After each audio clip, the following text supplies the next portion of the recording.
Hello and welcome to Voices of BlueScope, the podcast where we go behind the scenes at BlueScope to meet the people who create strength every day. I'm your host, Martin Feld. Thank you so much for joining us. In 2022, we're celebrating 50 years of basic oxygen steelmaking at the Port Kembla Steelworks in Australia. Otherwise known as the BOS, this facility is a crucial point in BlueScope's manufacturing process as iron is transformed into steel. Listeners may recall that we visited the BOS in episode 8, meeting 3 pioneers who were the first to constitute an all-female team in the control room there. If you haven't heard that one, make sure to check it out. In this episode, we're meeting even more people at the BOS to recognise this significant milestone of 50 years. Tim Robinson from the BlueScope media team has been out and about chatting with new and long-term employees from various shift crews to learn about their careers, what motivates them, and what the BOS means to them. From those conversations, we're featuring 6 BlueScope people today. Let's cross to Tim's first conversation with Kamini Wijekulasuriya, Furnace Operations Manager, and Heather Collins, Technical Coordinator. In this shared interview, they give some more context about the BOS and why it's important to celebrate. I'm Kamini Wijekulasuriya. I'm the BOS Furnace Operations Manager. And I'm Heather Collins. I'm the BOS Technical Coordinator. Kamini, how long have you worked at BlueScope, particularly the BOS as well? And do you remember back in the day when you first got a job? So I worked at BlueScope for 31 years. I have been at the BOS almost 4 years now. I started at the end of June 2018. I look back to when I first started. It was a little bit overwhelming. Was the only female around, and I had to clock in the what they call the bundy cards or whatever they're called, and it was quite interesting. Came straight out of uni, so I didn't really know much around an industrialist place. And Heather, you wouldn't have had to clock in when you started, but you've been here for a while now. Tell us about your journey. Yeah, so I started as a cadet in 2010, so working full-time and studying part-time as uni. So I moved around slab making mostly, and similar to Kamini, was one of the only females around, so it was a bit of an eye-opener, I suppose, and working in heavy industry for the first time. But I think it's been a really good experience, and it's really helped me develop as a person, I guess, working in this sort of environment and in the different teams that I've worked in. So much more diversity over the past few years. How have you found more females in the workplace since when you started? It's been good. It's certainly different. To be perfectly honest, I don't really notice so much. You just come to work and you do your job, and I don't really think about if you're a girl or a male or whatnot. So, but this is an all-female team that we're working in now. So this is a first for me, having a female manager, and Ruby as well, who's the other BOS technical coordinator. So it's a different dynamic, but it's a really good thing to see. Can you agree on that, Kamini, and especially from a manager's point of view as well? Oh, absolutely. I've had great people, male or female, and just like Heather said, I don't really see whether they're male or female, and actually that helps. It's sort of how I grew up working for the 31 years at BlueScope, and sometimes people might mention the different genders, and I've got to stop and think about, oh really, yeah, okay. But as Heather said, yeah, it's unique to have a female manager and 2 female tech coordinators, but it's fantastic. It's different, it's nice, and I also bring some of the things I learned with my previous tech coordinators to sort of work well within the team. How have you seen things change over time? Only 4 years for you in the BOS, but as a manager, some of the things you might have implemented in those 4 years that you think are particularly important? Yeah, I was going to talk about technology. So when I started at the BOS, we'd implemented some new technology like the laser scanner and quite a few other things. Obviously the cameras have taken off. We've got lots of cameras everywhere, and we continue to put more, but and then moving into automation. So in my time, we've automated the lime kiln where we don't have operators there. We've also reduced the number of people at the dewatering plant. That was part of automation. So those changes, while lots of good work by lots of different teams, including engineers and maintainers, that change has enabled us to optimise what we do and also value the people who actually do the work. There are less of them, but they do an awesome job. And specifically for you, something that really stands out, Heather, a change in the workplace since starting in 2010? Yeah, I guess similar to what Kamini is mentioning is we've streamlined a lot of our processes, and one thing that stands out for me is the fact that a lot of our processes are automated now, and that's not necessarily just the physical plant processes, but a lot of the reporting and day-to-day tasks have been streamlined, which allows us to focus more on what's important and focus on things that are actually happening on plant and target the areas that we need to improve. So I think that's probably one of the biggest things that I've noticed since I've started, and it's certainly a step in the right direction. One for you both. Without sending your friends to TV BlueScope, you're at a barbecue and get asked about your job here, what actually happens here at the BOS. What's the best explainer? What's the easiest way to discuss what you do? Yeah, so depending on the audience, I normally would talk about the products we make. So most people can relate to the roofs and the fences that BlueScope make and the Colorbond brand. So I would say that we make steel that then goes into lots of people's homes and buildings, and I work with an awesome team that comes to work every day to make the best steel so we can provide it to our customers within specification. I take a much more simplistic approach to explaining what we do. So a lot of people that I interact with have never seen the steelworks, and I come from a small town, so my family hasn't really had the opportunity to come up and have a look and see what we do. So really simplistically, I say we make steel from liquid iron and solid scrap. A lot of oxygen into it, and out comes the steel product that we see. So it's a hard one to explain when people haven't actually seen what you do. So a lot of young girls there coming out of school, and many may not be thinking about coming into an industry like this. What would both of your messages be for them? I would say if you want to do something different and if you want to make a good contribution, BlueScope's a great company. They look after you, and there's really lots of exciting departments, and I've had the pleasure of working through a lot of those exciting departments, and it's something you should really have a go. If you really want to have a go, it's the job I'd recommend. I'd probably say don't worry about the fact that you're coming into heavy industry, and don't worry about the stigma of that and the, I guess, preconceived ideas that it's a man's world, because it's not. And things have changed. It's a really great place to work. It's heavy industry, but it's exciting, and you see something different. And as Kamini mentioned, there's so many opportunities here, and the world is sort of open for everyone to have a go and have a crack at and see what they can do. 50 years of the BOS, and Kamini, you've been strongly behind this. Tell us what we've got to look forward to, the celebrations that are becoming for 50 years. I guess it's a huge milestone, and I guess for me it's trying to celebrate, people from the past and people present and their contribution, and also recognise how things have changed. So in terms of planning, we want to celebrate it obviously on the day, on the 13th of July, but because we work shift work and not everyone will be there on the day, we're trying to celebrate in some form with every crew, and whether it's operations and maintenance or engineering, and be inclusive a little bit about everyone who's made a contribution to the BOS.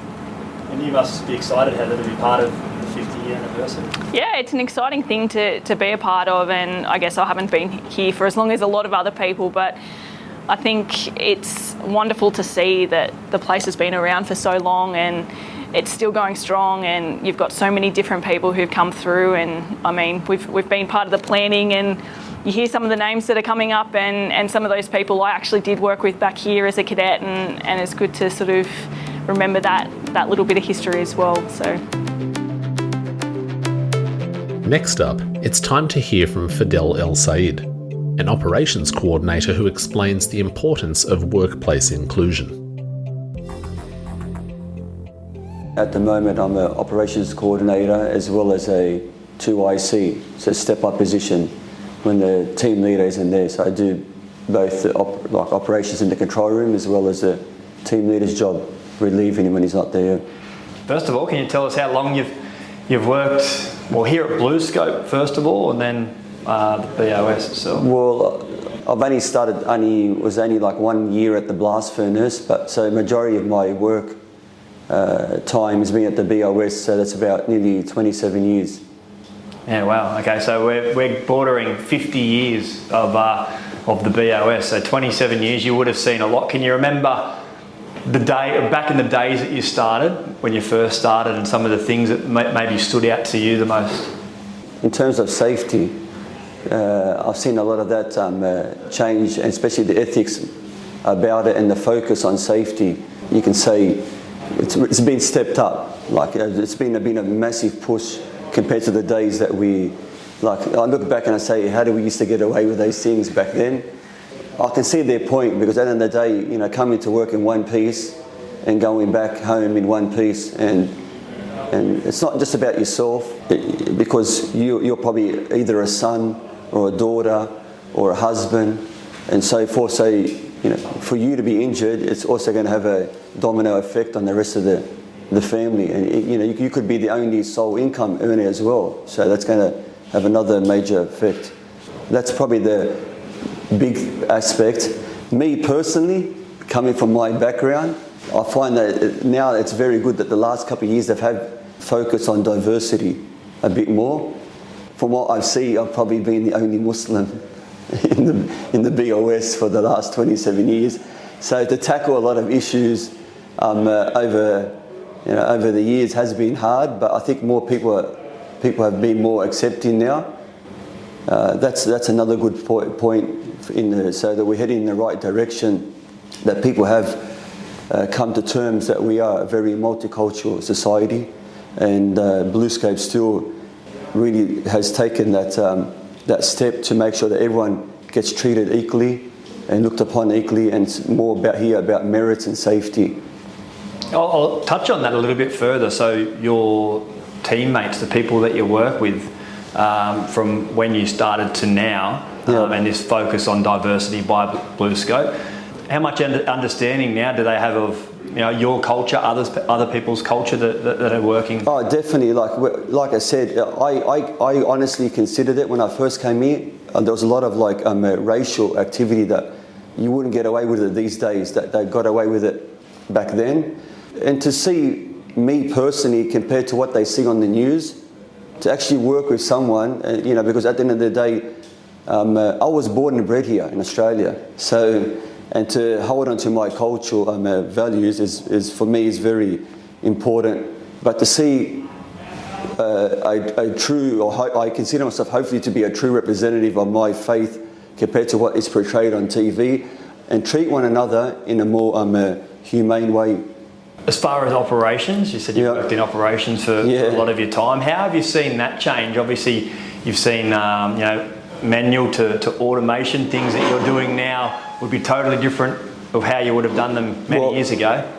First of all, the good thing about the BlueScope Steel, I started off as a wages operator, so I can see I've got the experience of how it was back then, and then gradually like you said, the transition to technology, especially the furnaceman's job these days with the technology of the slag detection units, and back then it was just like you got your glasses and it was just physical to pick that slag. That's it. That's all it was. It was just based on experience.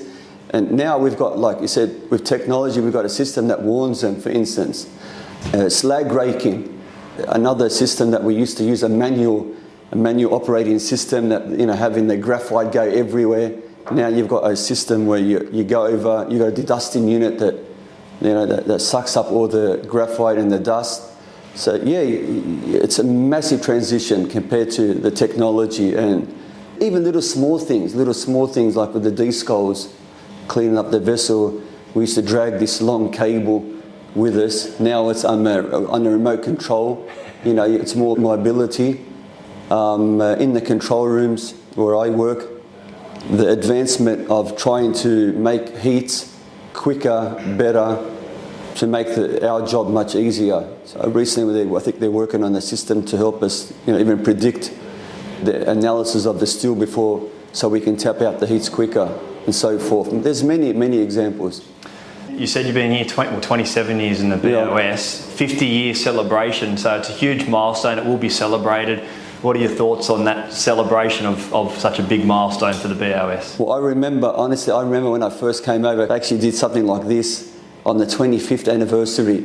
And I was still a young operator then, so they got me to stand with another experienced operator. And back then they had the Kembla times, And I didn't actually think I would actually be in the same position or in the same place like 25 years, or whatever the period was back then, from now to it is now. So, I've always thought about changing departments, but because of the work ethics here, and because of my age, I feel like I'm more comfortable here, and I think we're heading.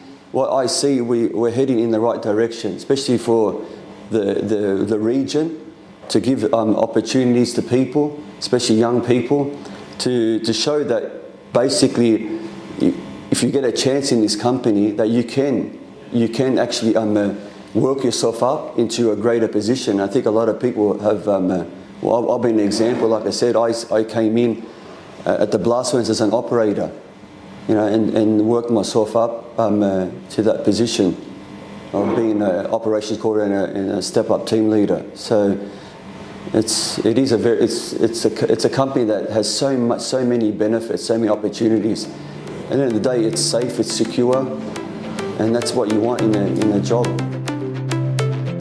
Let's hear from Pamela Nyachoto, Operations Coordinator, who tells the personal story of moving with her family to Australia and starting a new career.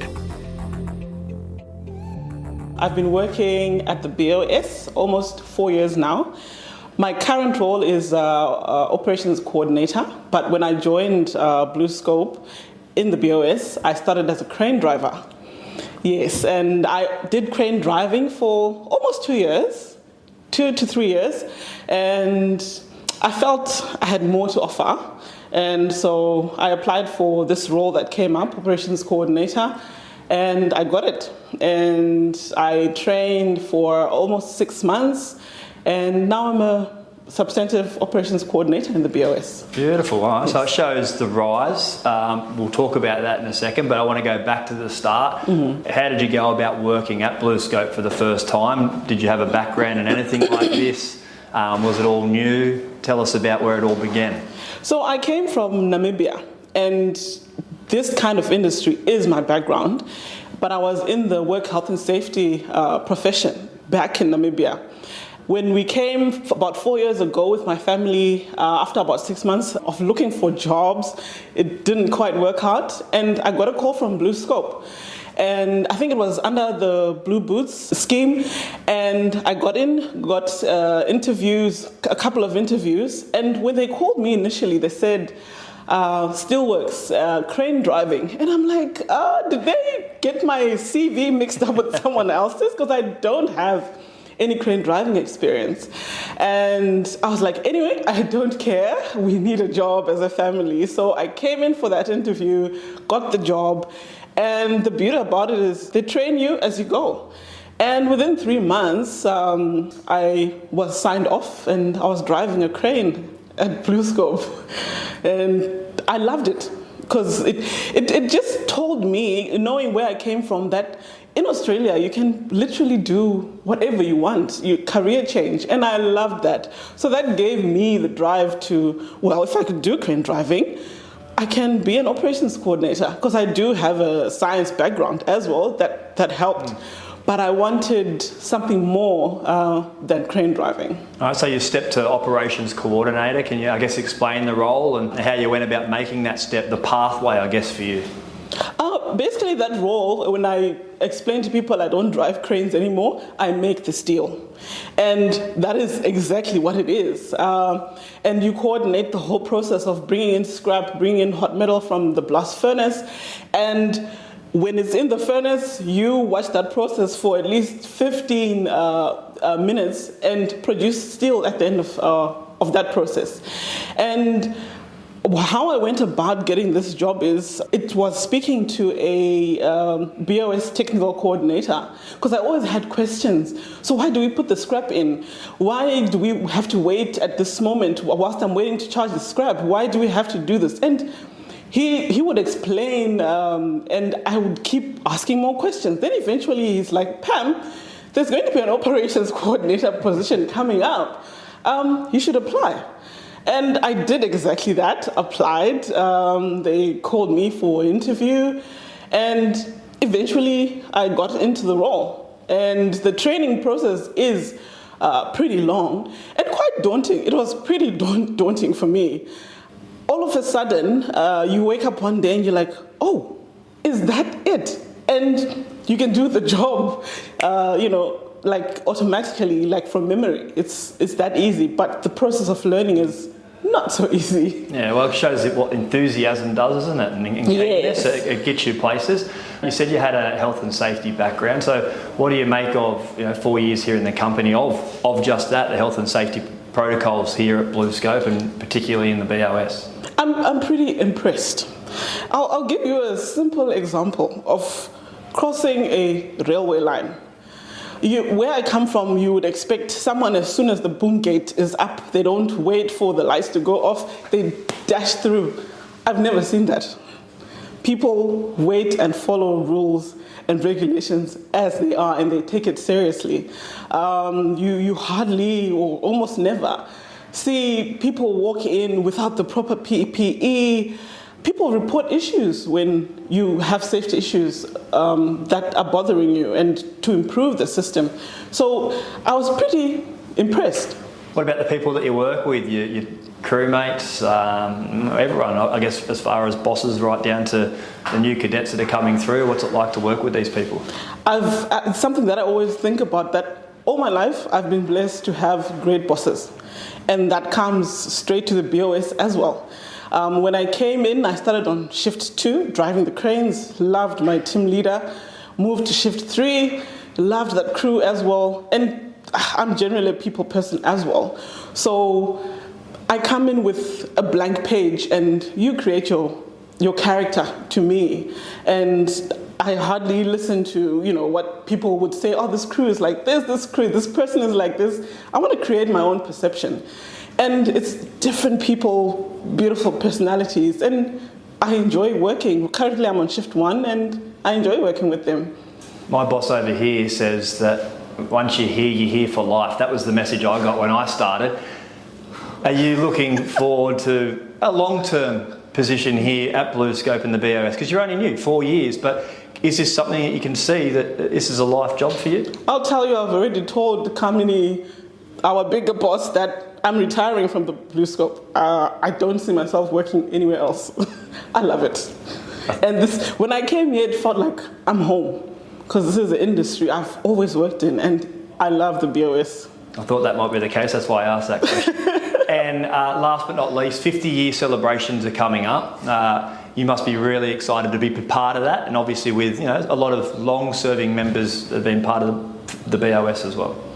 It's such a beautiful thing to see a company as big as BlueScope stretching the miles, and I see it going forward more and more, and hopefully someday my own sons can work here, and I can tell them stories, they can tell their stories, and it continues. It has done so much for the Illawarra, for Australia. I'm just so wowed to be part of BlueScope and to celebrate half a century. That's not a joke. Our next guest is Ramirro Berto, shift team leader, who champions industrial safety and describes his own family's intergenerational work at BlueScope. I'm a current shift team leader on shift 1. I've been in the BOS for about 37 years. I started off here as a cadet straight out of high school, straight out of Warrawong High School. I started over the strip mill as a metallurgist, cadet or trainee. Spent about a year over there and then came over here. Wow, all right, so that's perfect point to start off with. Local boy, Warrawong High, cadetship here at the Steelworks down the road. How did you feel? I know it's a long time to think about it, but you still have those memories. How did it feel back then to get that position? I didn't know what I was getting myself into. Like straight out of high school, you don't know what's out in the big bad world. I was 18 years old. My father was also a steel worker. He was a boiler maker. And I came home one day and I was wearing green clothes. And in those days, green clothes meant you were on staff. So my dad was a boiler maker wearing grey clothes. He looked at me and says, "They put you on staff." He was like dumbfounded. And I was dumbfounded. What are you talking about? What's staff? I don't understand. So yeah, I became like a supervisor right from the start. But I always like to treat people like I see my dad working in a place like this. I like to treat people the same way as I like to treat my dad, with respect. So from an early age, I just treated everyone the same, and it was a good way to get through. Did you ever get to work with your dad? No, he retired. He actually retired like a year before I started working. Okay, so yeah, straight away into there. Then you came over to the BOS. So what was the change like for you? And the change was different. Over the strip mill, everything seemed to be fast. At the BOS, everything seemed to be slow. But looking back at it, like not really as slow. It's a busy process.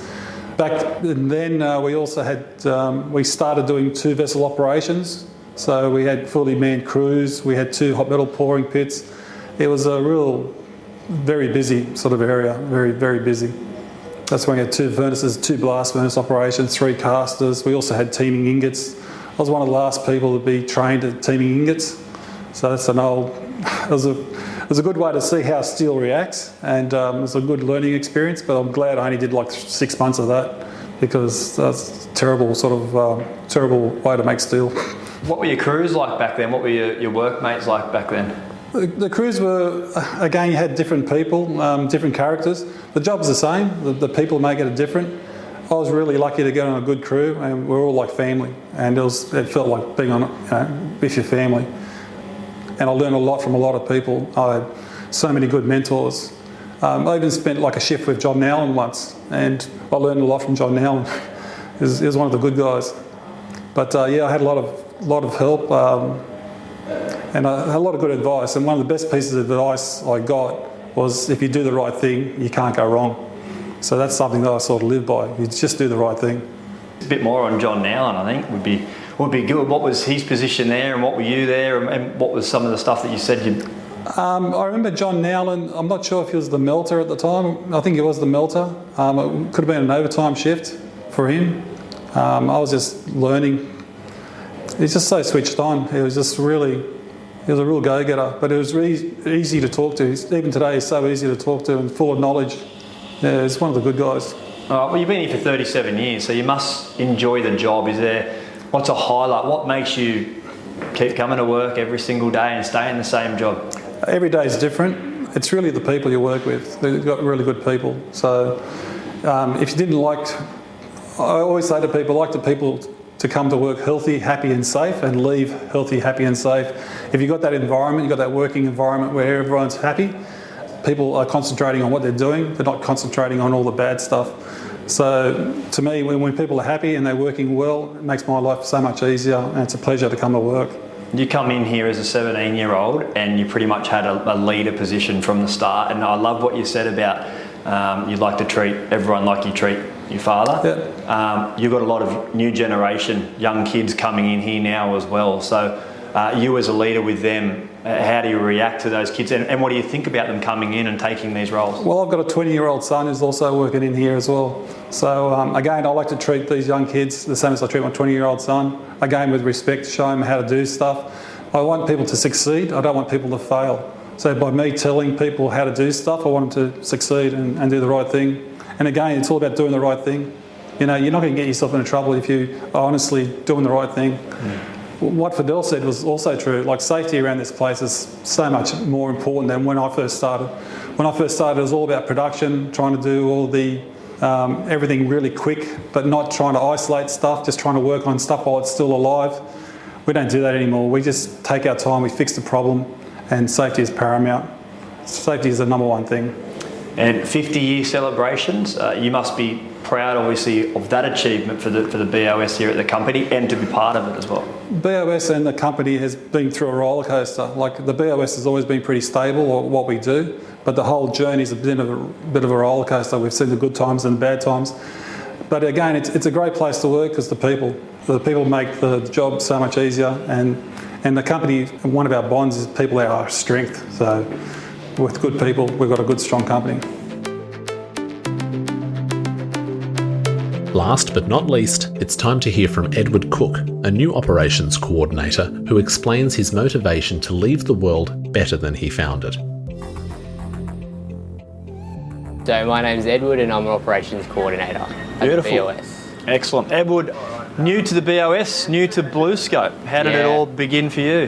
So I graduated last year as a mechanical engineering student, and I got an internship at the iLabs at the CRM. So I applied for that through, the final subject of university professional experience, and I was lucky enough that Andrew Collins took me in, and I was doing profilometry work on the colour bond, so helping them develop new substrates and identify the surface parameters of that. And upon finishing that, I applied here, and here I am. So full-time here? Yeah, so I'm full-time now, yeah. Yeah, all right. So how have you found the changeover? Shift work's a little bit different. It is what it is, coming from 5 days a week, but it's been awesome, and there's a lot of great people around here, and it's a great environment. Yeah, I just enjoy learning everything every day, new challenges, and I've got a lot to learn, and just put my best foot forward and keep going from there. Must be interesting for you because you've sort of seen a little bit of the other side dealing with colour bond, and now you're over here actually making the steel. Yeah, so it's good seeing the full process from the steel to the final product and how that affects the customers, and I think that's been a really good way for me to see how BlueScope is as a company and how big it is and how each step of the way really affects the quality of the great product that we make. You're probably one of the lucky ones because not many people get to see both sides. So has anyone really sort of asked you about both sides, or have you been able to explain a little bit more to people while you've been working here at the BOS? A little bit, not so much though. No one's really asked too much. I think when I give them a rundown on what I've done, they kind of it's a bit over their head. So no, most people haven't sat down. But I do think it's great having the both sides of the story, and I'd love to share with people how much our job here affects the end product, and What has your role consisted of so far in your first 3 months? So my first 3 months is a lot of learning. I guess learning from mistakes and learning everyone else's mistakes, and then I guess you just get surrounded with knowledge that you got to take in. So in this control room, it gets a bit hectic sometimes. Everyone wants something, and just keeping focused and making the best product that we can. And no doubt there's a lot of knowledge around. We spoke to a guy that's been here for 50 years. But other long generation staff, tell us what's it like learning off them? It's great. You have all these people with great hindsight and all their experiences, and they talk about how much this company's changed in the last 20 years, and the real push for safety and renewable development is something that I really am proud of, and I want to put my best foot forward with that. Doing my research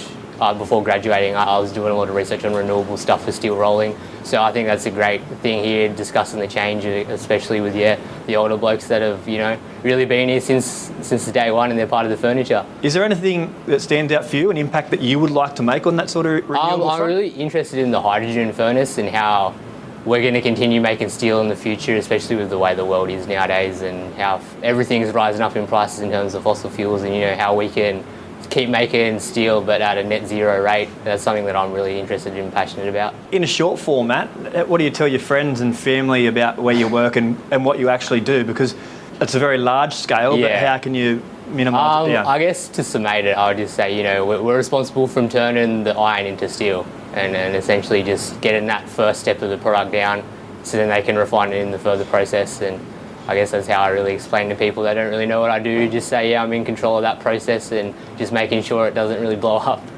As I said, people that have been here for such a long time, can you see why they've been here for such a long time, and can you see yourself in the same situation? Yeah, I can definitely see myself. Coming here, I really wanted to be a person that stayed here and worked my way up, and I think it's a great company in the fact that you can get your foot in the door and you're the right person who shows the right attitude. You have places to go, and I think that's very rewarding for a lot of people. And it's a great place for the local community. Like, I'm a local kid myself, so it's great to see that my old man worked here and all of my old family have worked here. People I know, they've all worked in here. It's just a great community place, and that's why I see a lot of people stay in here and you get your foot in the door and the world's your oyster. Did your dad have an influence of you working here, and do you remember him working here, I guess, as a kid, and the stories? Yeah, he do. Whenever we drive past, he always tell me stories about how he used to be in the towers cleaning out the coke ovens and all that kind of stuff. So I guess, yeah, it was definitely something where I look forward to. And coming out of university, you don't really know until you know what you really want to do, you know what I mean? I think it's more the fact as well that it's just a great local thing that you can stay in the area and really develop your career in a positive way. And if you want to make a positive change, especially with renewable stuff, it's a great place to start. Really shows the early pathways for you, obviously, as an internship, coming out of university, getting a job here in the BOS. Would you recommend it to other young people that are finishing school and heading? I definitely recommend, if you're not lucky enough to be a cadet, or in my instance, there wasn't many mechanical cadets, so put your head down and apply and, get to know people and network. I think that's the best way. I was lucky enough to get the opportunity for the internship and make some friends along the way and, meet some good people that helped me put me in the right direction of where I wanted and needed to be. And I think it's a great message for the younger people. If, you want to do something and make a change, this is a good place to start. 50 years of the BOS is coming up. Everyone's had an impact, whether you've worked here for all 50 or just 3 months like yourself. So what does it mean to you to be able to be part of that? I think it's a great feeling that, especially when you look at the 11 years of LTI and things like that, you come to, and it is a dangerous place. You look out there and there's a big furnace at 1600 degrees, but knowing that, it's been going for so long and everything runs so smoothly and you get to do this high risk work, but in a safe and smart way, it's great. And I think I look forward to continuing that path and being on the upward trajectory of that. And possibly you here, maybe the 75th anniversary, maybe the 100 maybe? Yeah, you never know, just keep your foot down and just keep focusing on what you got to do. And that's it, and the longevity of this place, and I think it's best for everyone that if everyone has that attitude, why not? Why couldn't we make it to 50 extra? And with that, this podcast episode draws to a close. We hope that you enjoyed each interview and this shared celebration of 50 years of the BOS. If you'd like to learn more about the facility and the people who work there, make sure to visit the links and show notes in your podcast app to find a range of TV BlueScope videos. Of course, you can also visit bluescope.com, @BlueScope on Twitter, and the BlueScope page on LinkedIn. Thank you for listening to the Voices of BlueScope podcast. Until next time.